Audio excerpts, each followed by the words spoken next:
Hey,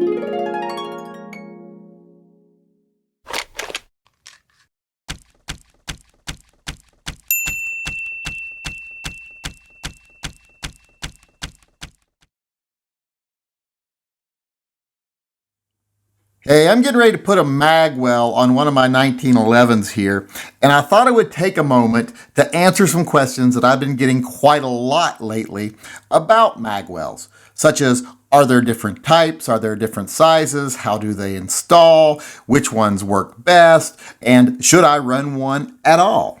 Well, first I would like to address the should you run one at all?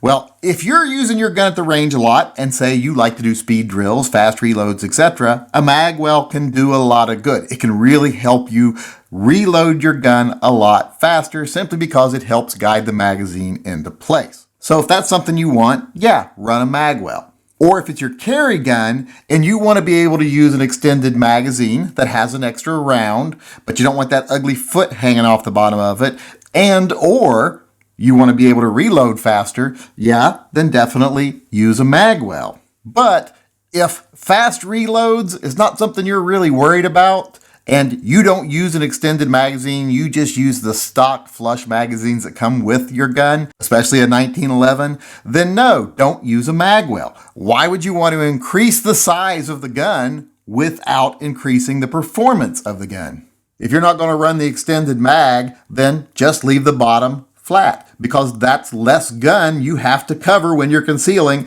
That's less of a chance of really noticeable printing. So just keep it stock. Now, as far as there being different styles, sizes, shapes, etc., yeah, there's lots of differences. So I thought I would go over some of those differences today.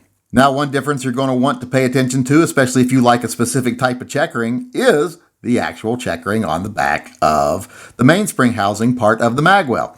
You can either have just like regular checkering, you can have chain link, there's all kinds of different options. Make sure you get the one you want when you order a MAGWELL and mainspring housing combination. Another way a lot of them vary is how they go together. Like these here Nighthawks, they slide up on there like that. They have these little lips, and then the pin goes through those and holds them together. Some others go together with a little slot and channel type system right here where they just slide onto each other. A little slot in one piece goes over a little lip on the other. These can go forwards and backwards or left and right, but pretty much the same system. And then you have probably the simplest system here, one that just has a little screw in the bottom. Now, this is probably the least attractive of the different types, but it has its advantages also. If you want to change this out, it's real easy to just unscrew that and put a new one back on it. You don't have to take the mainspring housing pin out like you would on those other ones. You also just have solid ones that are one solid piece. The mainspring housing and the MAGWELL are one solid piece. I usually don't go with these, and I'll get a little more into why I don't do that a little later in this video. Now, there is a type of MAGWELL that doesn't require a proprietary mainspring housing, the one I'm showing here. These actually go onto the bottom two screws of your grips, your bottom two grip screws, but I never use these and I never recommend these because a lot of people buy them not knowing that you actually have to mill out your grips so that these will work. That's a lot of trouble to go to just put on a MAGWELL when you can just change the mainspring housing also.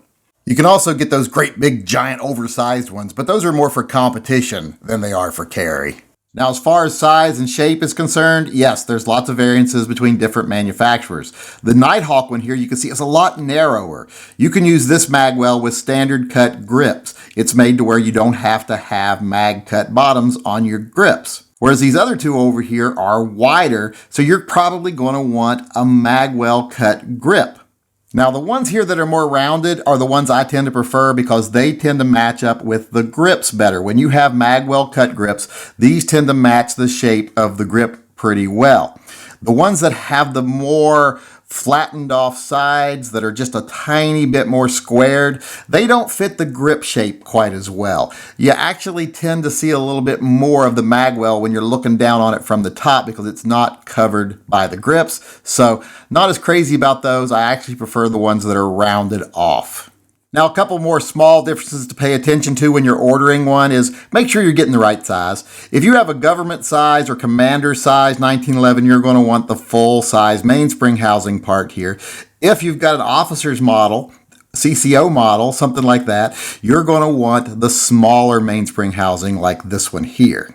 And when you're ordering your part, you might want to see whether it has a lanyard loop or not. These are kind of silly nowadays unless you're going to be riding around on horseback. So I don't think they're really necessary on most guns, and I don't think they look good if you don't want them there. Well, now that we've gone over all of that, I'm going to go ahead and put the new one on this gun here. And once I do, I'm going to show you why I actually like two-piece mainspring housings better than one-piece. All right, now I'll show you here why I prefer the two-piece mainspring housings over the one-piece, especially the screw ones here, because this will demonstrate how easy it is to change the ones with the screw. I like to sometimes mix and match, a black mainspring housing with a silver magwell or vice versa. And when you have a two-piece, you can do that. When you have a one-piece, you got to tape off and Cerakote and everything else. Just a hassle. This is so much easier. Oh, one thing real quick before I go any further here. In my last video where I was changing a magwell, someone said to me, the magwell comes out a lot easier if you have the hammer down, if you have it forward.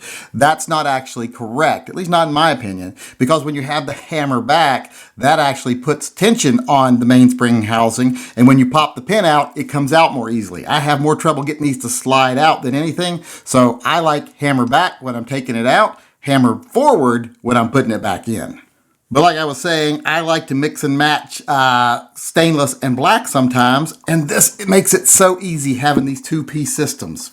Just unscrew it, put the stainless one on, and screw it back together. And now you've got two-tone with the black mainspring housing and checkering on the back, but a stainless magwell. So let me go ahead and put this gun back together, and you'll see why I like to mix and match sometimes. And one thing when you're putting together a really nice 1911, you really want to make sure you don't put an idiot mark on it.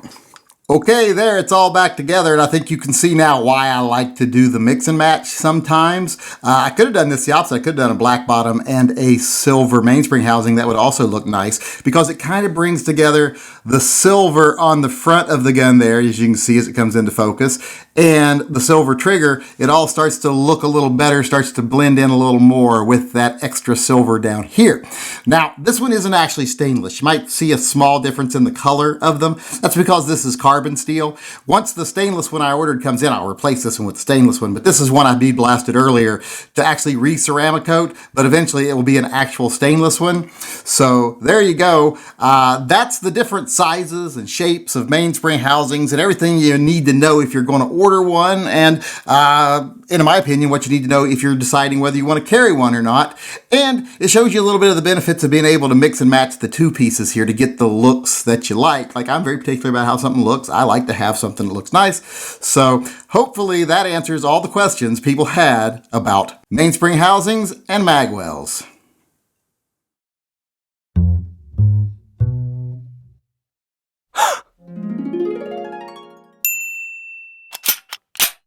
Oops. Go ahead. It's the lady at 46 South Rose. 46 South Rose. Station 1 call, retone that please. 10-4. Captain 4 to go to that location also. 1-9, is that correct?